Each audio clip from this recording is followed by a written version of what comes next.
It's Sunday morning on CBS, and here again is Jane Pauley. Steve Martin became a household name in comedy back in the 1970s. All these years later, he's still at the top of his game, which, as Tracy Smith discovered, comes as a surprise, even to him.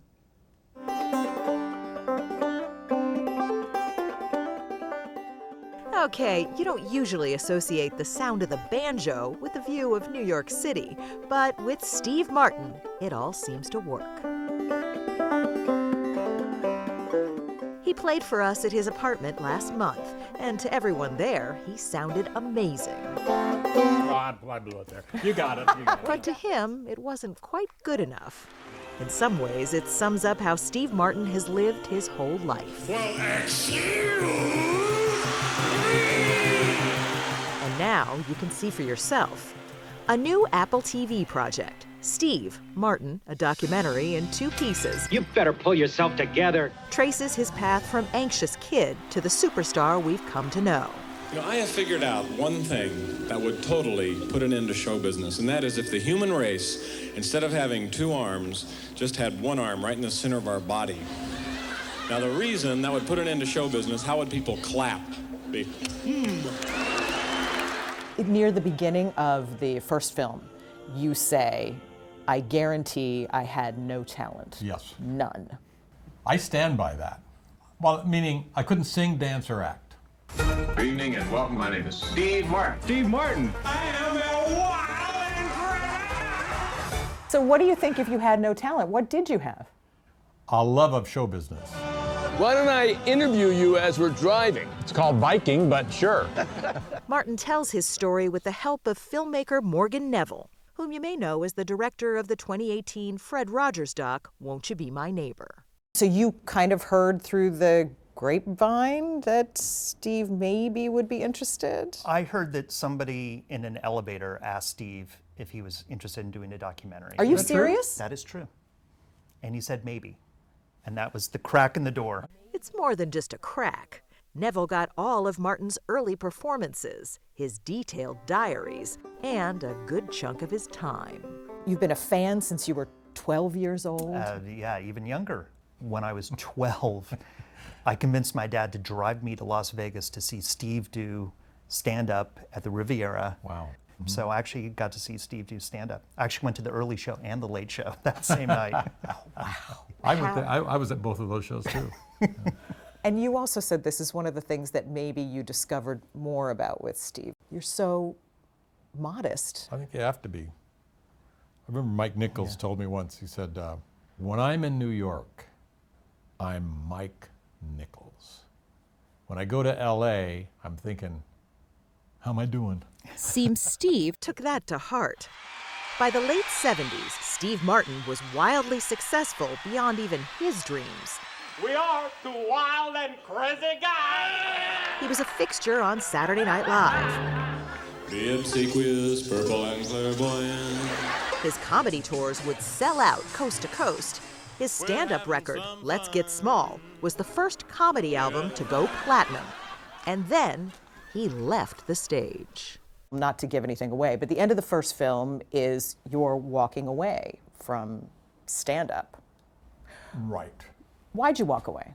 I was exhausted by it, and I thought, wow, when I do stand-up, I have to go there. If I do a movie, I stay home and the movie goes there.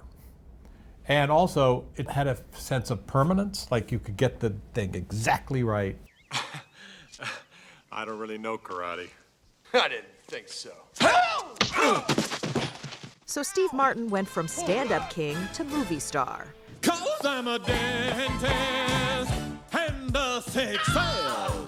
But he still had his moments of self-doubt. Why don't we just calm down now, sir? I'll tell you why we don't calm down. Because you're not excited. It takes 2 people for a we to calm down, doesn't it? There's this one moment in there where this journalist says to you, hey, Steve, one question. Yeah. Why aren't you funny anymore? Yeah. It was a bad moment because I was thinking that myself. Were you really? Sure, Why? What was that moment? Well, you go through highs and lows in your career. So at any moment, you could be thinking, everything's working, everything's feeling great. And then, a year later, you're going, Bang, bang, Maxwell Silverhammer came down upon her. But there have been plenty of highs. We obviously have mutual control over our body. Our body. It's my body. I'm not sharing my body with anyone. Everybody's going to be real disappointed. Martin's made more than 40 films, some of which are now considered comedy classics. Well, they're just intimidated. They've only seen us on the big screen. Sometimes I sort of look around and go, how'd this happen? Where did this come in? And I go, in my most self-congratulatory moment, I go, it all came out of my head. At 78, he's on a hit TV show. He's back doing stand-up with Martin Short, and he has, by his own admission, mellowed with age.